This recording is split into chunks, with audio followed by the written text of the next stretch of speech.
নমস্কার বন্ধুরা, পয়লা বৈশাখ দরজায় কড়া নাড়ছে। আর এই বিশেষ দিনে যদি আপনি কিছু সহজ নিয়ম মেনে চলেন, তাহলে আপনার জীবনে অর্থের প্রবাহ আসতে পারে ঝড়ের গতিতে।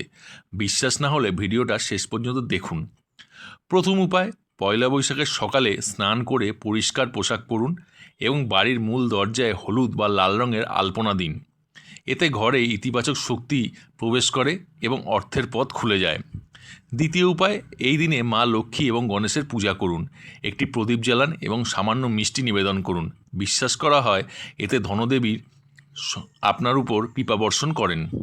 তৃতীয় উপায়, পয়লা বৈশাখে কাউকে দান করুন, হোক তা সামান্য অর্থ, খাবার বা পোশাক। দান করলে জীবনের অর্থপ্রবাহ দূর হয় এবং সৌভাগ্য বৃদ্ধি পায়।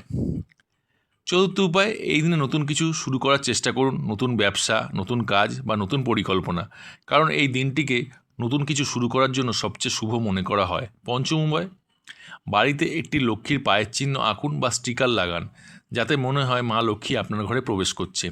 এই ছোট ছোট কাজগুলি যদি আপনি পয়লা বৈশাখে করেন, তাহলে আপনার জীবনে অর্থ ও সমৃদ্ধি আসতে পারে খুব দ্রুত।